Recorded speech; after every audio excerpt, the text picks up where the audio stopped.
You're listening to an Airwave Media podcast.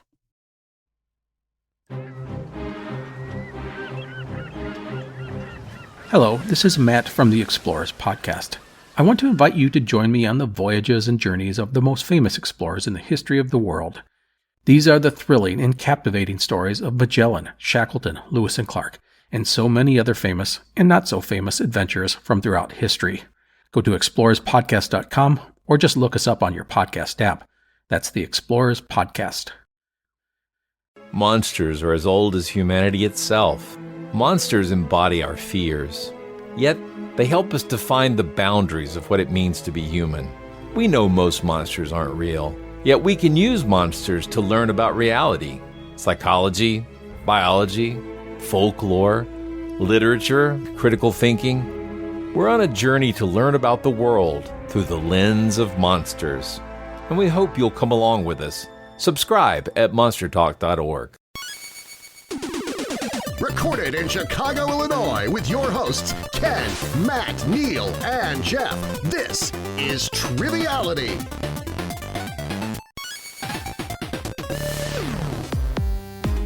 Hello and welcome to Triviality, the game where a lack of seriousness meets a little bit of knowledge. You are in a far-off land with waters as blue as the sky and creatures as envious as your mother-in-law. How's everyone doing today? What does that mean? I don't know. It's like a D&D You're just thing? trying to take us into a fantasy land? Yeah, you guys know better than I do because this is a special game. Well, speaking of fantasy, you know the big news of the day. Post Malone now has the One Ring. That's true, yeah. Post Malone is the proud owner. Of Prince Albert? Cast it into the fire! What's Destroy it! Post Malone! No, What do you mean he has was one ring? There was a promotion from a recent Magic the Gathering set from Lord of the Rings tie-in. They made a One Ring, and it was a one-of-one collectible that was going to sell for millions of dollars to whoever found it. And Post Malone added Bought it it to from his that collection. guy, Yeah, Is it going to be displayed in his pink Raising Cane's restaurant? It could be. maybe. It worked out for everybody. It is the most expensive guy card who- he's ever bought. His previous record was $800,000 for a card he bought. Yeah, It's not actually a ring. It's No, a it's card. a Magic the Ga- it's a piece of cardboard. Oh, I see. Yes, Raising but Cane's no, pays well because the he person has who found it money. Yeah, the person who found it got good money for it. Post Malone got the like ring, which he $2.5 wanted. million or something. Yeah. So everyone's happy. They got to meet. Everybody's happy. They both seem very excited. Seems it's silly for everybody else. It's Yeah, just he's- some good fun in the world. Buying magic cards, he's living like a rock star. That's I think right. that's the lyrics. I don't remember. I haven't heard it in a while. I don't know any Post Malone songs really, so I can't make a joke. I don't either. I hear he's very nice, but I see a lot of videos of him on TikTok being nice to fans, but don't know anything else about him.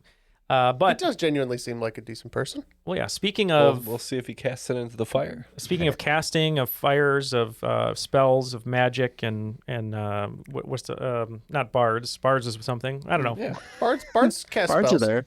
Yeah. What are we talking about here? Because Musical spells. we're talking about Dungeons and Dragons stuff, kind of. Yeah.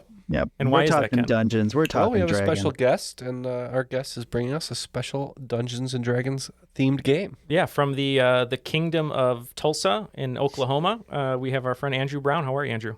I'm doing great. How are y'all? Awesome. Doing great. Now, Andrew, if you're in the Discord or the crop the past few years, you might have noticed that Andrew often will bring up a question for the group and say things like, we need the guys to do a D&D campaign. What characters would the guys be in D&D? And at once we thought it was just sort of a fun question, but it seems like Andrew is a huge fan of D&D. Is that right? Yeah, I've been DMing off and on in various ways for the last probably 10 years or so. Awesome. That's awesome. And you put together a special Dungeons and Dragons themed game for us today. Yep, there's very little actual D&D like questions, but everything's based on D&D things. All the categories are, so. But I just want to know, what is the difference between a DM or sliding into DMs? What does that mean? So DM is the dungeon master. They're the ones who basically like run the game. You can have traditional GMs like run modules and stuff like that. A lot of times run official content. I'm more of a homebrew stuff, so I basically create everything from scratch. I've created worlds from scratch. I created histories for the races. I created brand new pantheons for the gods, stuff like that. Okay, and this joke's for Ken. I've always said, Neal, that you would be a great DM thank you. if you so chose. Okay, and so what you're saying is if we were playing T-ball and you slid to me on third base, you would be sliding a DM into a DM. Sure. Okay. He would follow the Pete Rose head first way. That's right. And this joke's more for Ken, but Andrew, you said that you're a homebrew, but I thought you were from Tulsa, not Omaha. It's a 311 joke for anyone who likes 311. Anyway. Oh, that is Why is very that for specific. me? I'm not a big 311. That's for the 15 of you who really like that joke. Yes. You got me all mixed up, Neil. Thank you. I don't know what to do. All right, we've made so many 311 puns on this podcast. They're becoming, it's enough. yeah, I know, they're becoming Anyways, the new bowling. We're all 311 of them. We're all playing together today against Andrew's questions. Mm-hmm. So our teams today are Jeff and Neil. And what's your team name going to be? Jeff came up with it. Yeah, we were just kind of thinking about different character classes, and we discussed that Neil would probably be a bard, and then just the name Bards and the Bees popped Bards into my and the head. Bees. So we're And Bards Matt, and the Bees. what are we going to be? Sorcerer, I barely know her. Perfect. All right. Well, let's get the rules from our DM, Darren. The rules of the game are simple. 20 questions split into 2 rounds worth 10 points apiece. At halftime, there'll be a special swing round designed by this week's host. After regulation, players will enter the final round with the points that they've accumulated and will have a chance to wager 0 to 30 points on 5 categorized questions. At the end of the game, someone will be named the cream of the crop. Are you Carly Simon? Because nobody does it better. You're the cream of the crop. And now that we have the rules, we can travel to Faerun for question 1. All right. Yep. So the first 10 questions, all the categories are going to be based on the D&D classes. So question number 1 is Barbarian. Barbarian was a 2022 horror movie starring Georgina Campbell, Bill Skarsgård, and what New Girl alum, former boyfriend of Jessica Day? Matt, you see this one? I have not seen this one, no. It was a pretty cool horror movie. I liked it. And directed by Zach Krieger, right? Yeah. From Whitest Kids You Know. Whitest Kids You Know. The comedy really? group. Yeah. Yeah. Huh. Which is kind of interesting because he's, didn't know he was a horror guy. But that was Justin Long in that movie. Yeah, we said star of Going the Distance, Justin Long. Yep. And that is correct. Justin Long. The way I described that movie, it was The Hills Have Eyes in suburban Detroit. That's true.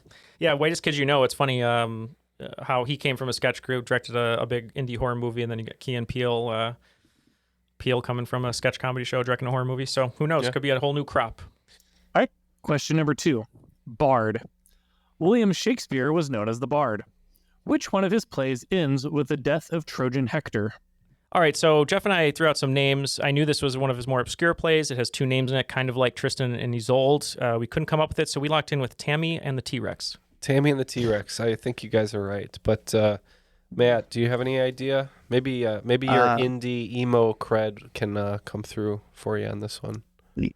I know that this is based on Hector and Achilles, I believe, but I don't know the name of this play. I was going to say Titus Andronicus.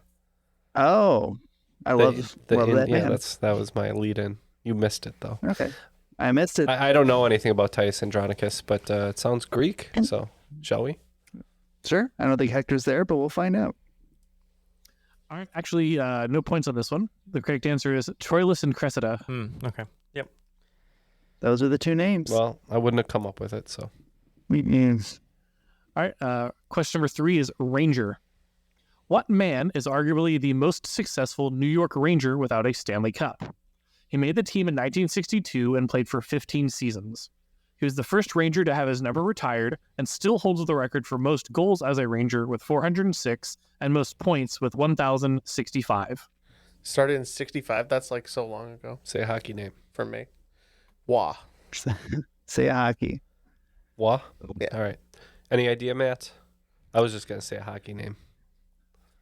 He said without a Stanley Cup, so that takes out Messier and Leach, which was what I would have gone with. I don't know too many Rangers from the 60s except for no, Walker, Texas is too late. I don't know. Name a hockey. Let's say Orr. Oh yeah, could be an Orr. Okay. The correct answer is Rod Gilbert. Rod Gilbert. Oh, classic Rod. I should have known that. I didn't know that. His famous friend and him wrote musicals. Sullivan. I was like, what? Gilbert and Sullivan. Took me a second. Number 4 is Druid. Fred Rosser portrayed one of The Undertaker's druids during his entrance of WrestleMania 20. What name did he go by in WWE?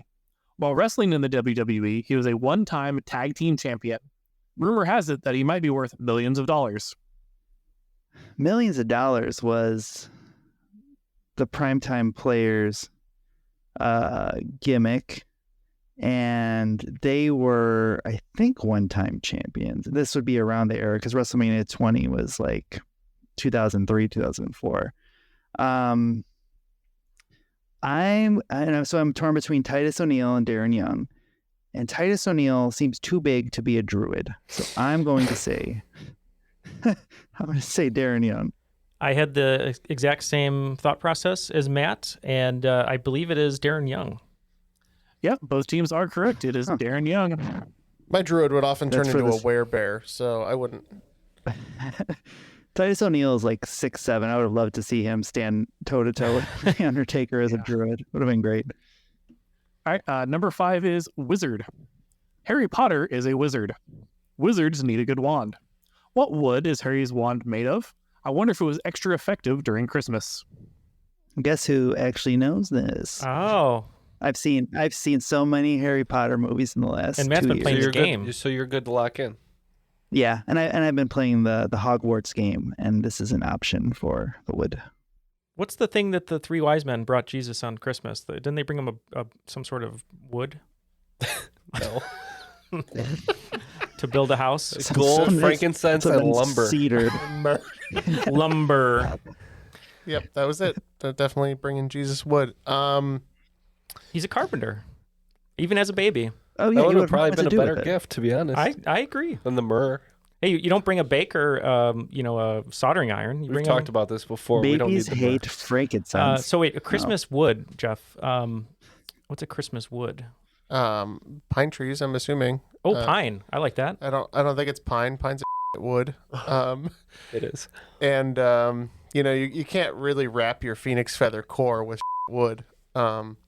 So what's the the spell after spell busting out of wood. That's right. What's the name of? Oh no, not Fraser fir. That's not a wood. That's just a type of Christmas tree. I mean, they do like Douglas fir. Douglas. I don't think it's a fir. It's made out of Michael Douglas's bone marrow. Is it yew? Is that a thing? What's yew? I don't know. Like a yew bough. I don't know. You know more about wood than I do, and I feel like you might. Big wood guy. Big wood guy. I'm gonna say yew. This is a wood that I used to live right under. I believe this is a Hollywood. This is in fact holly. It is a holly wand. I thought you were right, Jeff. I would have whiffed on that. After 5 questions, looks like you guys have how many? 20. 20 points. We have 30. All right, question number 6 is Warlock. Warlock was a 1980s metal band from what country?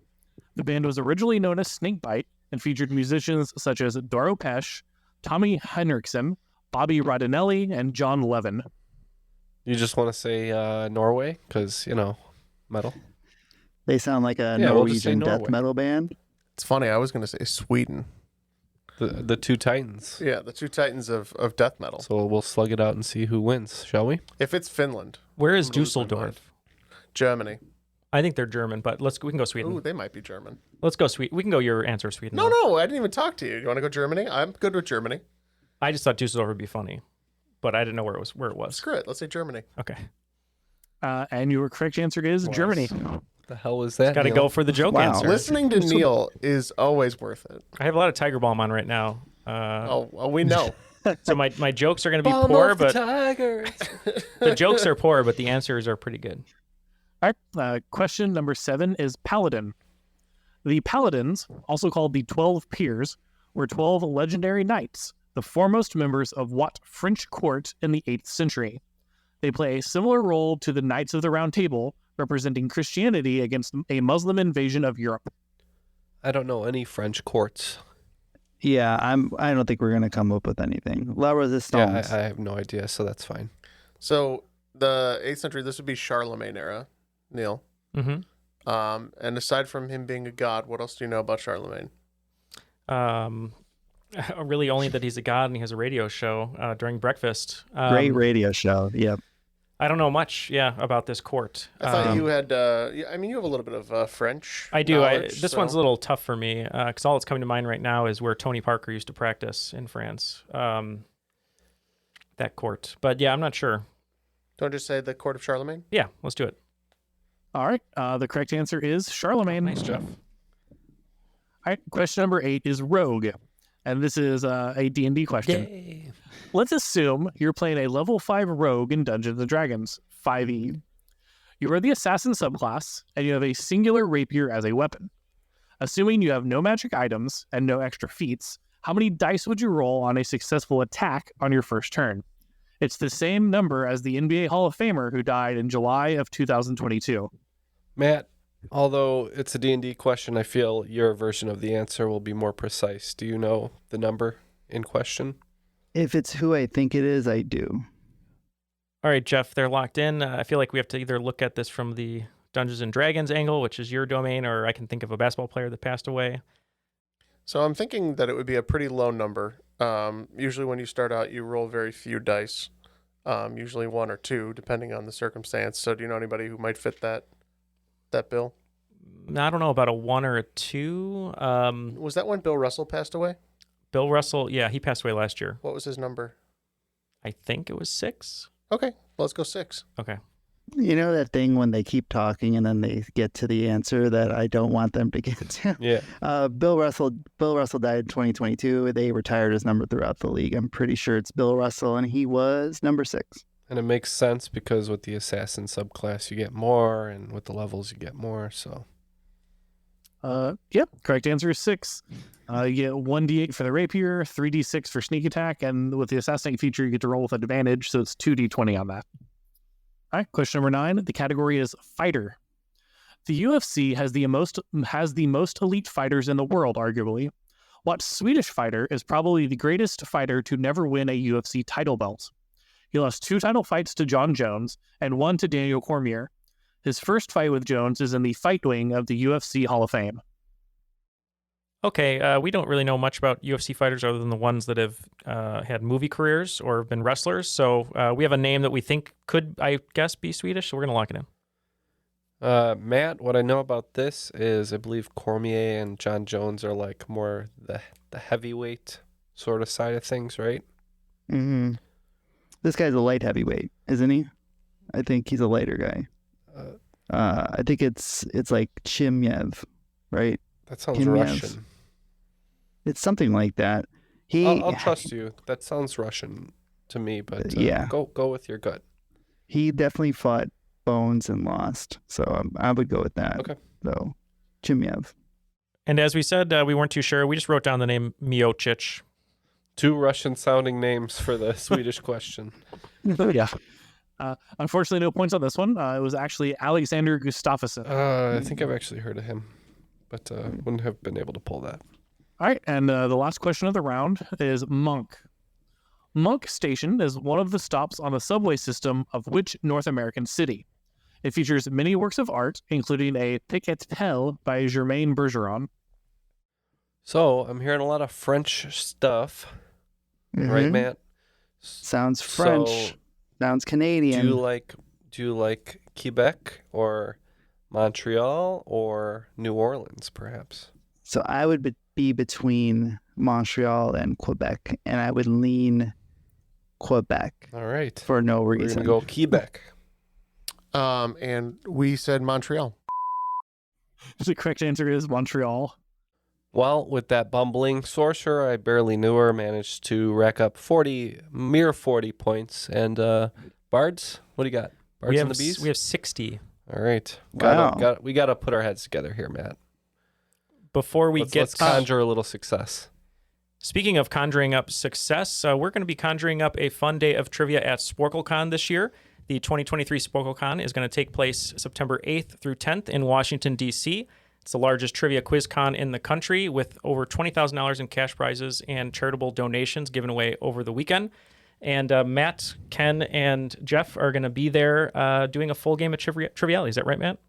If you guys have played any of my Twitch games, it's going to be very similar. You're going to be able to play live with us while we give you a good game. Yeah, and there's going to be over 50 events for anyone who's showing up, different types of trivia. And if you want, you can use our special code, Triviality, to save $15 off a full weekend pass by going to sporklecon.com. Very nice. Yeah. All right. Well, let's jump on into the swing round. All right. For the swing round today, it's a swing round of music. Specifically, dragons in music. I'm going to give you the name of a song with the word dragon in the title. Plus, I'm going to give you the year and the genre, and you just have to tell me the name of the band or artist that performed it. All right, so number 1, Heart of a Dragon, 2003, power metal. Number 2, Puff the Magic Dragon, 1963, folk rock. Number 3, Dragon Queen, 2009, indie post-punk. Number 4, Dragon Attack, 1980, rock. Number 5, Killing the Dragon, 2002, heavy metal. Number 6, St. George and the Dragon, 1979, pop rock. Number 7, Dragon, 2007, alt-rock jazz. Number 8, Dance with the Dragon, 1976, acid rock. Number 9, Black Dragon Fighting Society, 2010, emo punk. And number 10, Red Dragon Tattoo, 1999, pop punk. All right. We have those dragons in mind, and we'll be right back with our answers. Yeah, Film Vault. We are one of the original film podcasts. That can't be true. There was like 2 other film podcasts when we began, Brian. How long have we been doing the show? You and I first sat down and did a version of the show over 20 years ago. My God. There is shtick, but it's very little shtick. We finish each other's sandwiches? Close enough. Was that a joke on a movie? Yeah, that's from Frozen. Oh, it is. Pretty bad. Ugh. Oh, look at you. I don't want to be like quoting Frozen on this promo. Okay, peek behind the curtain. Anderson's like the Frozen guy. Like, he'll constantly reference animated films, family films, and I'm more the edgy indie guy. We do have the tropey thing going on where Brian does like the big Hollywood sexy summer movies. I'm always looking for like the hidden gems. 2 episodes each week. 1, we review movies, and the first episode, and the second one, top 5 time. Top 5, different top 5 every week. Movies that made you cry. Worst movie accents. Most disturbing movies. All right, the Film Vault, check it out. Wherever you find podcasts. That's right, the Film Vault's going on 20 plus years.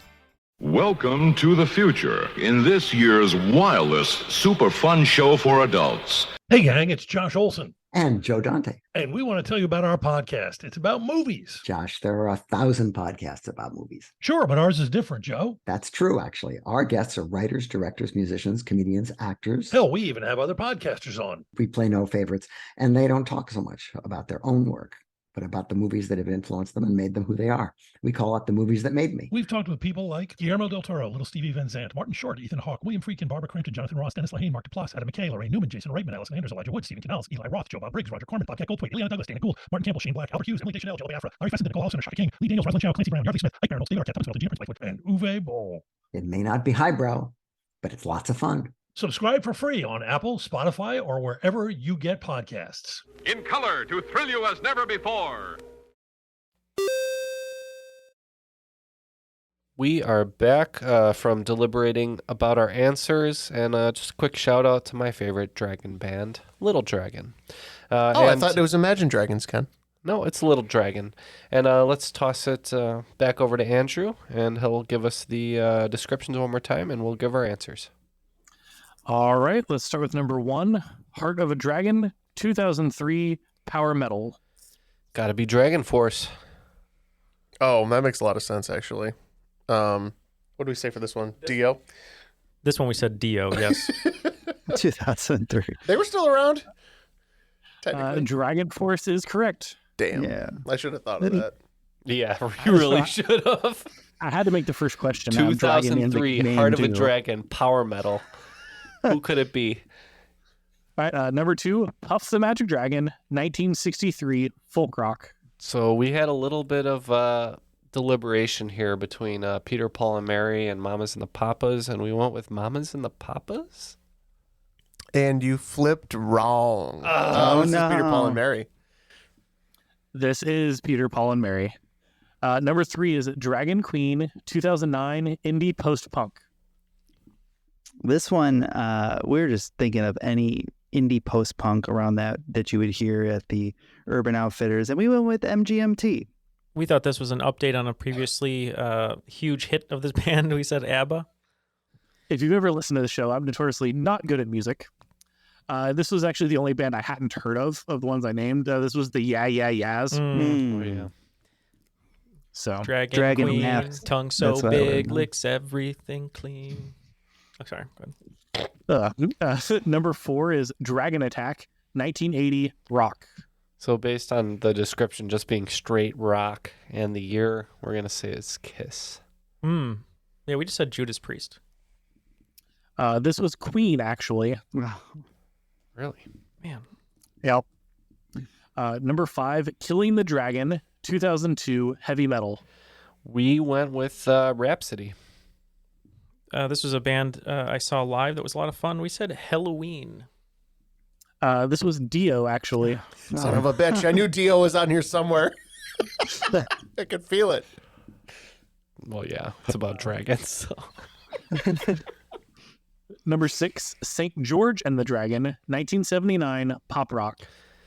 Based on the year and the genre, we went with Toto. This one I knew. We went with Toto.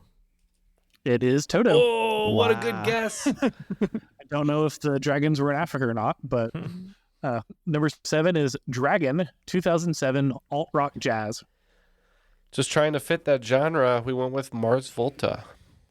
Yep, we said Jewel. So don't come at me with some of these descriptions, because this is just what it said for the song, whether or not the artist is primarily that or not. It's a Tori Amos. Oh, I was closer than I thought. Closer than we were, that's for sure. Number 8 is Dance with the Dragon, 1976 rock or acid rock. We felt one of these had to be Rush, so we went with Rush. Yeah, I think after they were meeting Alice, but before they were building cities, this was Jefferson Starship. It is Jefferson Starship. Number 9, Black Dragon Fighting Society, 2010 emo punk. We thought this might have been next to Backcountry and Dragon Country. We're not sure. We said Avenged Sevenfold. And yeah, we were pretty confident that this was Gladys Knight and the Pips. All of the emo band Gladys Knight. This is actually My Chemical Romance. Matt, how could you? I know. Everything after the Black Parade. That's the saddest thing that's ever happened in my life was that you're getting that one wrong. Sorry. Number 10 is Red Dragon Tattoo, 1999 pop punk. Hopefully I get some redemption here because Stacy's mom grew some scales and flew. I believe this is Fountains of Wayne. You got to trust someone who loves MILFs. We also said Fountains of Wayne. This is, in fact, Fountains of You Wayne. knew that so fast. I was like, I've never even heard of this. This is amazing. After the swing round, it looks like Team Sorcerer, I Barely Know Her, picking up 15 points, bringing their total of 55, and the Bards and the Bees picking up 20, bringing their total to 80. Speaking of dragons, there are no dragons in this book, but I'm excited to announce my new book called Behind the Screens, Illustrated Floor Plans and Scenes from the Best TV Shows of All Time. If you check the show notes, Jeff will put a link in there if you'd like to pre-order the book. It's full of TV floor plans, trivia, behind the scenes, Easter eggs, and all that good stuff about all of your favorite TV shows, and I'd very much appreciate your support. If you'd like to pick it up, check out some of the pictures. I think you'll like it, and if anyone orders one, just let me know, and I'll send you a signed plate you can put on inside your book. Nice. And Matt and I have just taken a short rest, so I think we're ready for round 2. All right. The second round, all the categories are going to be Dungeons & Dragons monsters. So number 1 is Beholder. It's often said that beauty... Beholder, I barely knew her. I was like, I hope it's Beholder. I don't want to be beholden to this joke, though. All right, Beholder. It's often said that beauty is in the eye of the beholder, but there is a lot more in an eye than just beauty. What thick fluid rests in the interior chamber and provides nutrients to these 2 parts of your eyes. The liquid must drain regularly and your body replaces it. However, if you develop glaucoma, this fluid will build up, creating an uncomfortable pressure in your eyes. Nope. It's all mucus to me, or I pus. What is this? I don't know. No idea. Man, I've heard the term. I don't know. We're gonna have to tap on this one, I think. Eye jelly. Yeah, we figured whatever joke you made, it wouldn't be very funny, but we said vitreous humor. And you're so close. It's actually your aqueous humor. Joke's on you now, Jeff. Smart ass. All right, question number 2 is Mind Flare. A Beautiful Mind is a 2001 movie starring Russell Crowe and Jennifer Connelly about famed mathematician John Nash. Who directed this movie? The director is known for including his family members in small roles. Yep. Matt, I'm pretty good with this one. I think it's Ron Howard, Opie himself, right? That would make sense. He puts his kids in everything. Yep, we locked in with Ron Howard. Don't forget about Clint. That's true. The correct answer is Ron Howard. Yeah, he has a very interesting filmography, a lot of different types of movies. And he's got Rush, which was a fun movie. Then he did a movie with Vince Vaughn that was like a dark comedy, just randomly. So it's funny, I've never seen Rush, even though I love Niki Lauda. Oh yeah, you'd love that movie then. It's very well shot. It's pretty good. Yeah, better than Driven with Sylvester Stallone. That's for sure. I didn't know that was in the running. All right, question number 3. The category is Kobold. In Magic the Gathering, the Kobold Drill Sergeant gives all other kobolds +0, +1, and what keyword ability? It's generally considered a green ability, though its prevalence in red is growing. All right, we can lock in here. It could be one of many things, Matt, but I think I have a pretty solid guess. Okay, so obviously, Neil, you're going to lean on me for this one. So I'm going to try not to butcher it like I did the last one. Yeah, I'm not strong right now. I need to lean on you. Evergreen keyword abilities in Magic. I think of a couple. I think of Trample, which is kind of... Trample? You barely knew her. I know. Sorry, go ahead. The other one is Reach. And Watch Jeff overthink this one. I think I'm just going to go hoist himself. I think I'm going to go Trample. Yeah, I'm going with Trample. The correct answer is Trample. Crash of the Rhinos, classic. What does that mean, keyword Trample? Yeah, so in Magic, flying would be a keyword ability, or there's an ability called Reach, where you can block flying creatures. Okay. Trample just. Do you remember flanking? Any excess damage that would be done to a creature is dealt to the player. So if you were playing as Dikembe Mutombo, your keyword would be block. Right. Yep. Okay. I get it. Yeah. I believe block is a keyword ability, right? It's not. It's a combat, part of combat. But this is all very fascinating. Dikembe Mutombo would probably be able to block additional creatures. Yeah. So. No. All right, number 4 is Vampire. Vampires are extremely prevalent in pop culture. Horror, comedy, and action alike, vampires are everywhere. But tell me, who played the vampiress known as the Countess in American Horror Story Hotel? It's rather fitting that she plays a monster. Why would it be fitting that she plays a monster? Because wasn't Lady Gaga in one of those? Oh, yes. As a special guest? She's the big monster, and all her fans are the little monsters. Is that correct? So we're gonna say it's Lady Gaga, the gagster. Hey, let me get another look at those fangs. Yeah, we said Lady Gaga. It is Lady Gaga. Should I not call her the gagster? No. All your friends can call her the gagster. Number 5 is Owlbear. While the amalgamation of an owl and a bear isn't yet possible, I think the scariest combination would be the Bubo virginianus, or this type of owl, mixed with the Ursus arctos horribilis, or this type of bear. 5 points for each of the animals you can name. Okay, So, Jeff, let's go to the Latin. Urso arctos seems like a polar bear, right? I think Arctos, it makes me think polar bear. Makes me think Coca-Cola. Like the Arctic, yeah. I'm trying to think of, there's snowy owls? Right. Horrifying. I don't know if that's Snow horrifying. owls? Strikes fear into its enemies. Yeah, what's the type of owl? Strikes fear into voles. Yeah. Well, actually, the voles don't even know. They're dead before they know it, Ken. I don't know any types of owl. I mean, I know there are different types, but I can't think of a name of a type of owl. I can think of barn owls and snow owls and... How about maybe they're both winter themed? Maybe it's a snow owl and a polar bear? Sure. This is only for 5 points apiece. Yeah, let's do that. We're going to go with the great horned owl and polar bear. Okay, so the correct answer, the Buma virginianus, is the great horned owl. The polar bear is actually Ursus maritimus, but Ursus arctos horribilis is actually the grizzly bear. No, that makes sense. Well, we'll take 5. After the first 5 in the second round, Sorcerer, I hardly knew her, picking up 35 points, bringing their total to 90, and slightly in the lead with an extra 30 points.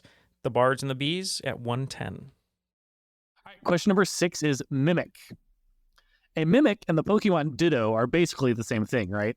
Well, probably not. But what number Pokemon is the Generation 1 Pokemon Ditto? You'll find it nestled in between Lapras and Eevee. All right, so Jeff is in. Unfortunately, I don't know enough about the order to be of help here, Matt. So I know that this is towards the back end of the 151, with the last ones being the birds and then the dragon series. So I think it's somewhere in 130 to 140. I don't know for sure, but I would lock in with like 134. Does that sound good? Sure. Okay. Yeah, I think you're close. We said 132. And the correct answer is 132. Oh. Man. Which is the We're just falling a Pokemon? little short here today, Matt.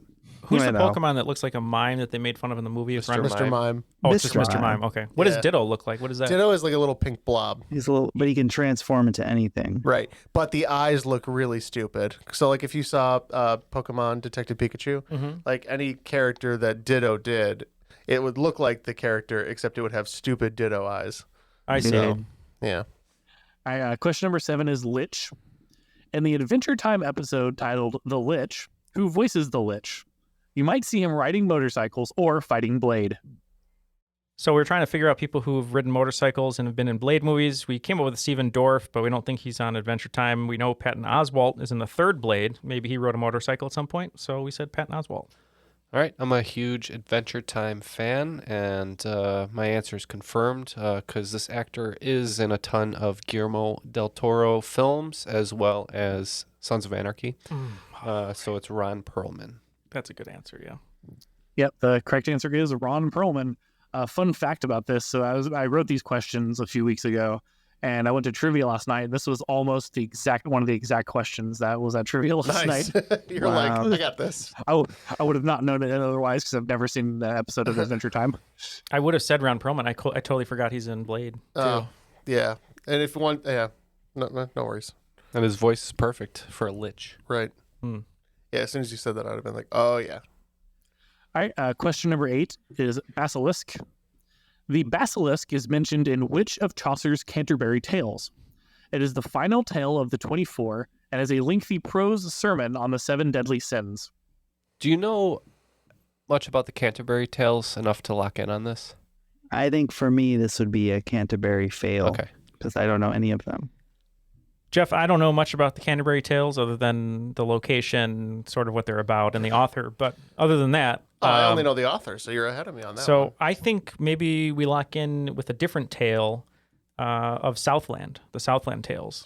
Are you okay with that? Richard Kelly's hit film, hit sophomore effort. Okay, sure, you're in with Southland Tales? Yep. All right. I think some of the Canterbury Tales are named after, like, figures. Like the peasant, the pauper, etc. So let's say the priest. The correct answer is the Parsons Tale. Jim Parsons. Not quite. Okay. Alan Parsons. Yes, now, project. see, this is a reference I can get now behind. that's a tale. Number 9, the category is gelatinous cube. The 1950s featured a massive amount of gelatinous foods. What dish is described as follows? Molded in a pie plate, this entry features a can of soggy mixed vegetables encased in lemon gelatin. The 1950s recipe card suggested serving with a tartar sauce garnish. If I had a time machine, I'd go back and kill the person who came up with that. Oh, like all of the good housekeeping recipes from the 50s and 60s seem horrible. And it makes me realize that we don't really have American cuisine. And I'm kind of glad for it. Vomit pie, Matt. Is that good? But it's better than anything I'll come up with. All right, vomit pie. Maybe we just go with what Jerry Seinfeld put in his jacket and in his couch. We'll say mutton. The correct answer is veg all pie plate salad. Oh. No thanks. Veg all pie plate salad? Here's the thing. Yep. Whatever company came up with that recipe, they were just trying to sell more okay, so we got a surplus of green beans and tartar sauce and pie crust. I bet it was Jell-O. Yeah. They came I up love with. the Mad Men, agency room or whatever with Don Draper, and they're like, "How are we going to advertise? What are we going to name this thing?" It's like, what are all the ingredients? Veg, a salad. It's a veg salad. Plate? It's horrible. It's bad. All right, one last chance to roll a critical hit here, Matt. Let's get question 10. All right, question number 10 is Goblin. Goblin Valley State Park is located in which U.S. state? It features thousands of mushroom-shaped rock pinnacles called hoodoos or goblins. The park lies within the San Rafael Desert on the southeastern edge of the San Rafael Swell, north of the Henry Mountains. Sounds like a nice place. The Goblin Park. Goblin Do you Town. want to just take a swipe at this one? Yeah, so I'm feeling a little southwest maybe. I think the somewhere. armor class exceeds our hit capabilities, so we got to roll that nat 20. So We'll see. Any idea on this one? You know geography stuff? I'm thinking of a big place that I wouldn't know a lot about. That's not as much of a kind of a mono biome, right? So something like New Mexico is pretty much all desert everywhere, with very few exceptions.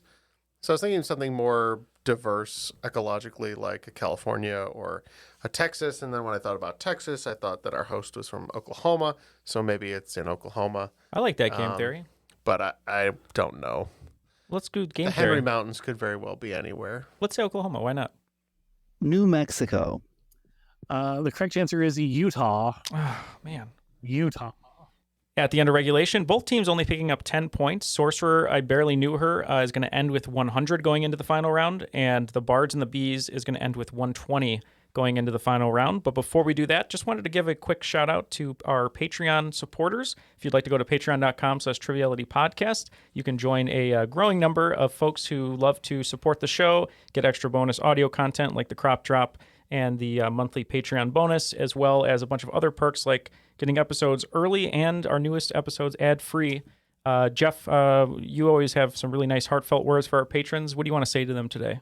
Yeah, we were talking about our wagers earlier, and I want to say backing us on Patreon and getting mediocre content is a safe bet. There you go. Well, thank you to everyone who supports us on Patreon. If you'd like to join the fray, go to patreon.com/trivialitypodcast. All right. Your 5 final categories are all going to be Dungeons and Dragons spells. So number 1 is Fireball. Number 2 is Magic Missile.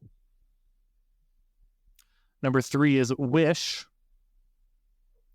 Number 4 is Sleep. And number 5 is Fly. The wagers are now locked in, and everybody wants to roll that natural 20 because it's going to be 20s all their way down for both teams. Let's go ahead and get the questions. All right, question number 1 in the category of Fireball. Fireball is a 2011 electro-pop hip-hop song by Willow Smith.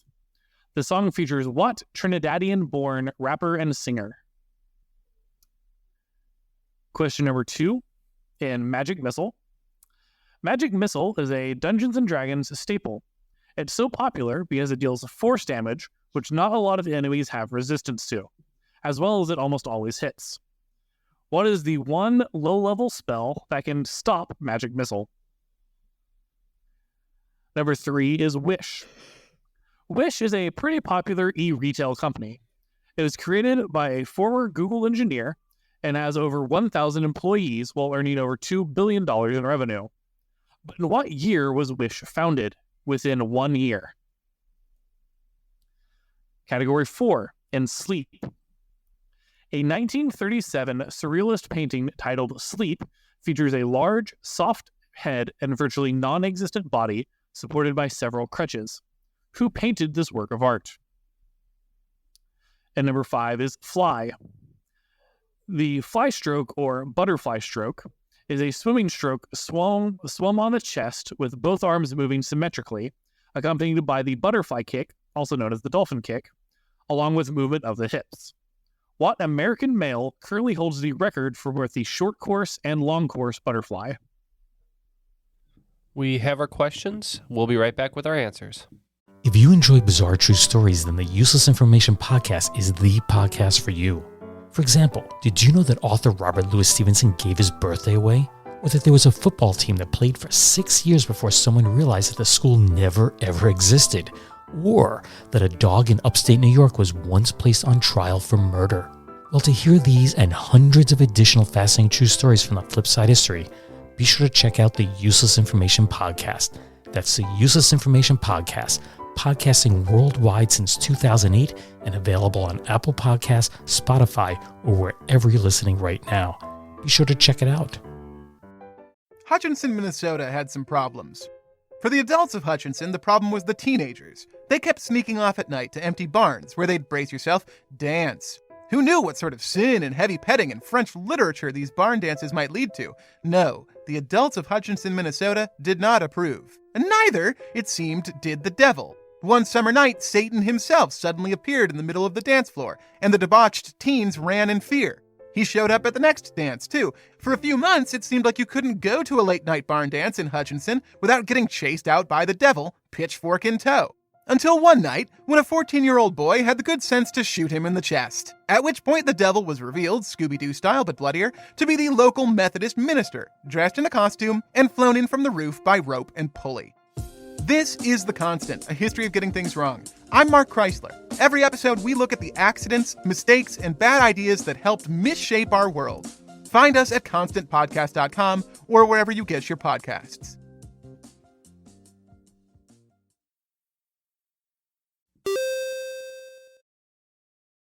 We are back from our long rest, and let's go ahead and get those questions one more time, see how we did. And again, it's 20s all the way down for both teams.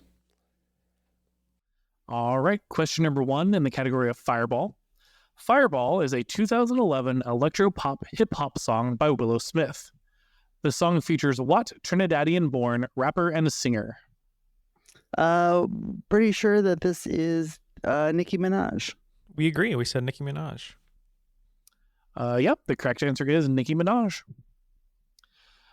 Number 2 in the category of Magic Missile. Magic Missile is a D&D staple. It's so popular because it deals force damage, which not a lot of enemies have resistance to, as well as it almost always hits. What is the one low-level spell that can stop Magic Missile? As I told Matt, I'm not too sure on this because I tend to avoid casters when I play D&D, but I said that Force Field sounded about right, so we guessed Force Field. Are you a fan of Caster Troy? Yes.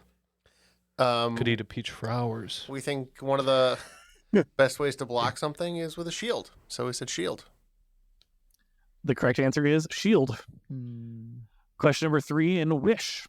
Wish is a pretty popular e-retail company. It was created by a former Google engineer and has over 1,000 employees while earning over $2 billion in revenue. But in what year was Wish founded within 1 year? Well, we had to guess that it was a little earlier than one would expect, so we said 2010. That's really funny because we had that exact same discussion and the same answer. It's also really funny because that is the exact answer. 2010.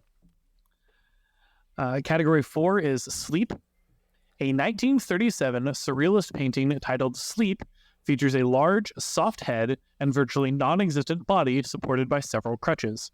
Who painted this work of art? When you talk about surrealism around that time, I think of Magritte and Dali, and we went with Dali. We know that there are no rhinoceroses in this painting, but we still think it's Dali. The correct answer is Dali. All right. And question number 5 in Fly.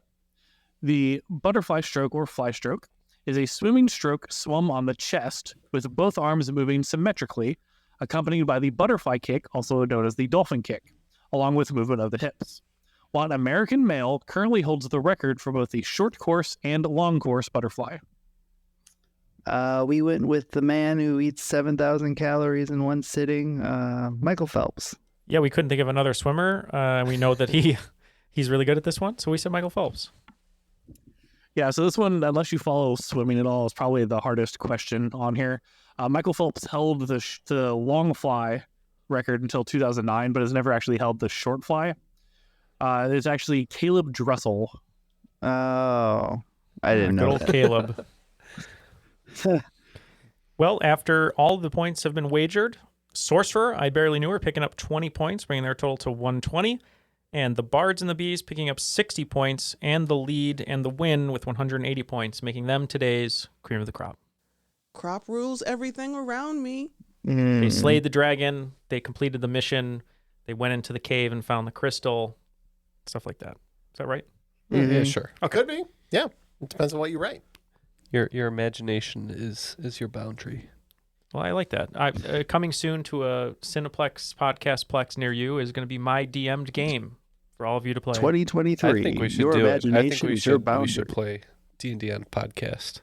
Oh, like a I absolutely agree. Patreon bonus or something? If we hit a certain threshold, maybe on the Patreon. Is there like a just do like a one shot or something? Is there a Magic the Gathering, or not Magic the Gathering, a Dungeons and Dragons like special number that we can say is, like, is there like spell, Horcrux 545 or something? I'm sure there's something we could look into it. Okay, that sounds good. Yeah, that'll be fun. 314 to Yuma. Is that this one? Have we passed that? Well, Andrew, thank you so much for this game. We were excited to play it, and we think everyone at home who knows a little bit about Dungeons and Dragons will have fun with it. And then people who don't know it at all, like me, I had fun kind of learning all these fun words. So, any fun words from you before we let you go today? No, just if you're going to play D&D, try to be original. You don't always have to be a horny bard or an edgelord rogue. There you go. Wise words. Words to live by. Yeah, don't be a horny bard. Thank you, Andrew, for joining us today. And thank you to everyone for listening. We mentioned it all before, but join us on Patreon at patreon.com/trivialitypodcast. We'll see you at SporkleCon, September 8th through 10th. And check out my book, Behind the Screens, for Jeff, Matt, Ken, and Andrew. My name is Neal, and that was today's episode, Triviality.